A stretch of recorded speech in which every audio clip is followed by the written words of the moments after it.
Hello everyone, welcome to our another new vlog. কলকাতায় তো বেশ জাঁকিয়ে ঠান্ডা পড়েছে, আর শীত মানেই তো এদিক সেদিক ঘুরে বেড়ানো, পিকনিক, নানান রকমের মেলা, আরো কত কি। এরমই এক শীতের সকালে আমরা বেরিয়ে পড়েছিলাম আদ্যাপীঠে পুজো দিতে। আমার আর নীলের এই প্রথম আদ্যাপীঠ দর্শন। আদ্যাপীঠ পৌঁছেই আমরা পুজোর ডালি কিনে সোজা চলে যাই মন্দিরে পুজো দিতে। সেদিন অমাবস্যাও ছিল। এখানে সব থেকে ভালো যে ব্যাপারটা, সেটা দক্ষিণেশ্বরের মতো অত ভিড় হয় না।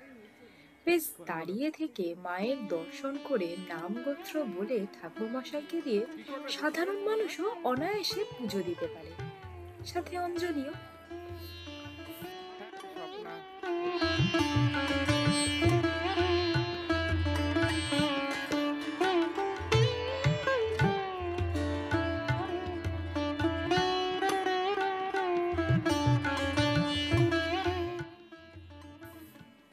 সেদিন আমরা পুজোর ডালিতে যে শাড়িটা দিয়েছিলাম, সেই শাড়িটাই মাকে প্রথম পরানো হয়। এরপরেই আদ্যা মায়ের নাট মন্দির খোলা হয় সকাল 10:30টায়।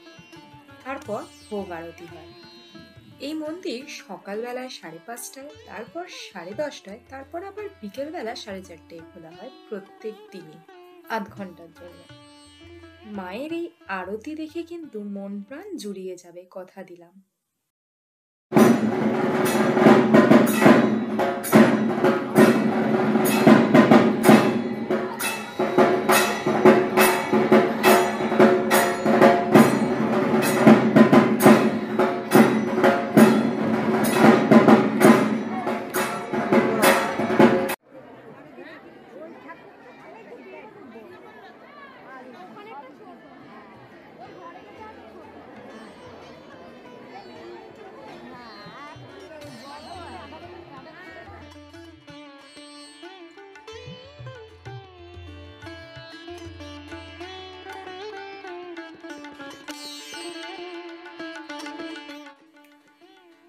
এরপর মন্দির থেকে নেমে দেখলাম মন্দিরের ক্যালেন্ডার বিক্রি হচ্ছে। আমরাও 4টে ক্যালেন্ডার নিলাম।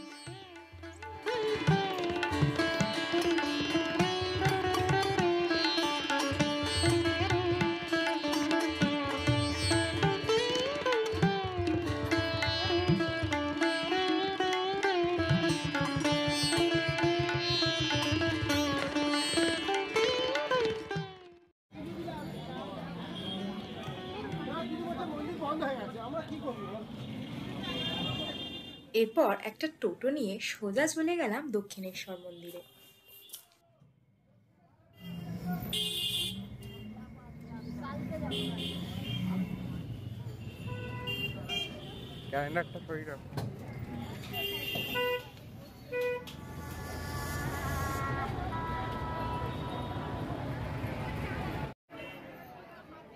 দক্ষিণেশ্বর পৌঁছেই ডালা মার্কেট থেকে ডালা কিনে পুজো দিলাম। যদিও তোমরা হয়তো অনেকেই জানবে, দক্ষিণেশ্বরের ভেতরে ফোন নিয়ে ঢোকা স্ট্রিক্টলি নিষেধ, তাই ভেতরের কোনো ছবি বা ভিডিও আমাদের নেই।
পুজো দিয়ে এসেই ভীষণ খিদে পেয়ে গেছিল।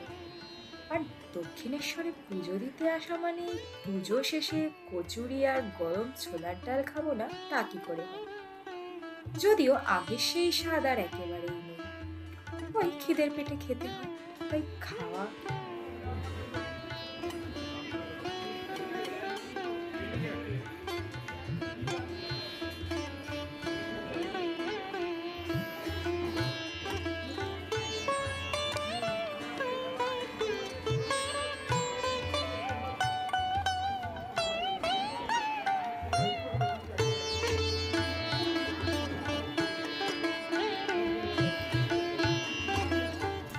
সকাল থেকে মানুষ না মানে তারপর ঘুরে বেরিয়ে যায়।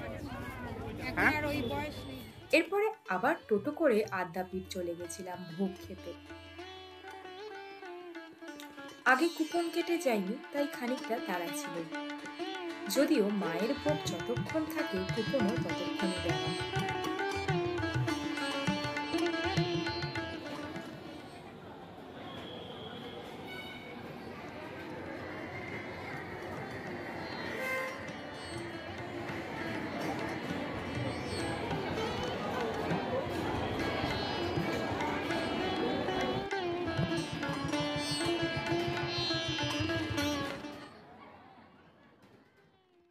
সেদিন ভোগে ছিল পোলাও, বেগুনি, ভাত, সবজি, খিচুড়ি আর পায়েস।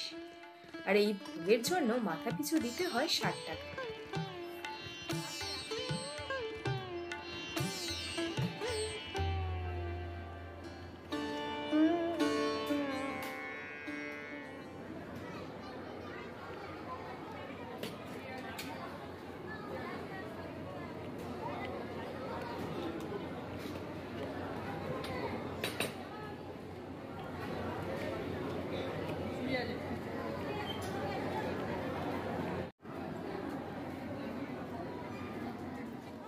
ভাত ডাল সবজি শুক্তো ব্যাস।